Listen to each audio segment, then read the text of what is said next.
बताया था कि तेल का इस्तेमाल बॉडी में किस तरह से हार्मफुल होता है और कौन सा तेल आदमी खा सकता है, इसके बारे में आप चर्चा करेंगे। तो आप वर्षों से आप देखते होंगे कि अलग अलग एडवर्टाइजमेंट में rice bran oil, soybean oil, ये सबको काफी प्रमोट किया गया और रिफाइंड तेल को प्रमोट किया गया और बताया गया कि हार्ट के लिए बहुत अच्छा है। और ये भी बताया गया है कि घी वगैरह जो हम लोग खाते हैं वो स्वास्थ्य के लिए अच्छा नहीं है, जो कि एक स्कैम था और जो कि एक गलत ढंग से प्रमोट किया हुआ चीज था। अभी जो लेटेस्ट रिसर्च हुआ है उसमें ये पता चला है कि कोई भी सीड मतलब होता है कोई भी सीड मतलब बीज मतलब होता है जैसे सोयाबीन हुआ, सरसों तेल हुआ, या कोई भी जो कि वेजिटेबल के दाने से या बीज से जो तेल निकाला जाता है, वो सभी तेल सामान्य रूप से हानिकारक है। बहुत सारे लोग ये सोचते हैं कि जो बाजार में तेल अवेलेबल है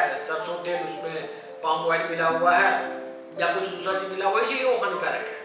इसलिए बहुत सारे लोग क्या करते हैं कि सरसों तेल को अपने से जाके सामने में पेरवाते हैं और उस तेल को घर में इस्तेमाल करते हैं। तो इस पर भी हमने रिसर्च किया, हमने पाया कि जो लोग वो बहुत ही सामने से भी सरसों का तेल पेरवा के खा रहे हैं, इस्तेमाल कर रहे हैं, उसमें भी बीमारी का दर वही है।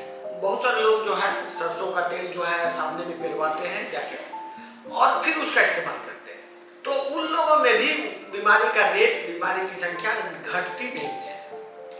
इसके पीछे वजह यह है कि कोई भी सीड का ऑयल जो आप लेते हैं, जो भी सीड का इस्तेमाल करते हैं, उसमें ओमेगा 6 की मात्रा बहुत ज्यादा होती है, मतलब उसका कंपोजिशन लगभग सेम होता है। लेकिन यदि उसको रिफाइन कर देते हैं तो वो और भी घातक हो जाता है। जैसे कि मान लीजिए आप कोई भी तेल लेते हैं, सरसों का तेल लिया और उसी तेल को यदि रिफाइन करके यूज करेंगे तो वो बहुत ही घातक हो जाएगा, क्योंकि रिफाइनिंग प्रोसेस में केमिकल को 200 डिग्री पर हीट किया जाता है और 200 डिग्री हीट करने पर वो जो ओमेगा 6 फैटी एसिड है वो ट्रांस फैटी एसिड में बदल जाता है।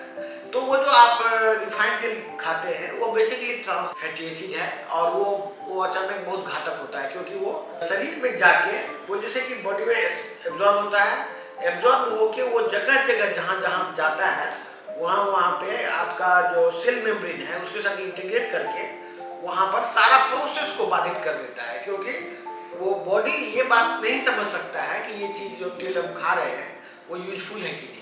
वो जहाँ तहाँ जाता है और वहाँ बेमेल हो जाता है, मतलब वहाँ के प्रोसेस को बंद कर देता है।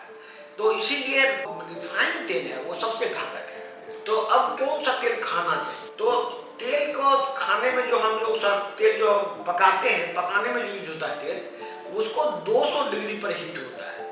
तो 200 डिग्री हीट पर जो चीज स्टेबल रहे, जिसका प्रॉपर्टी खराब ना हो, वही चीज इस्तेमाल होना चाहिए। वो चीज है सेचुरेटेड फैट।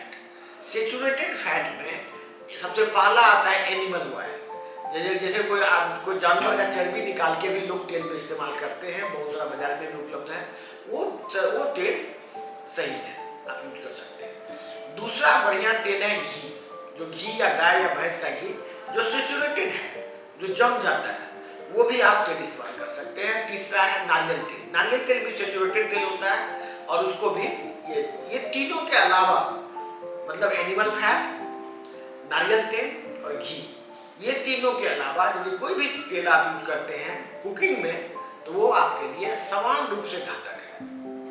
यही बात हम आपको बताना चाह रहे हैं। ये हम, हालांकि मेरी बात से आप लोग सहमत नहीं होंगे, बहुत सारे लोग ये बात बोलेंगे कि ये कैसे हो सकता है, लेकिन यही बात सच है।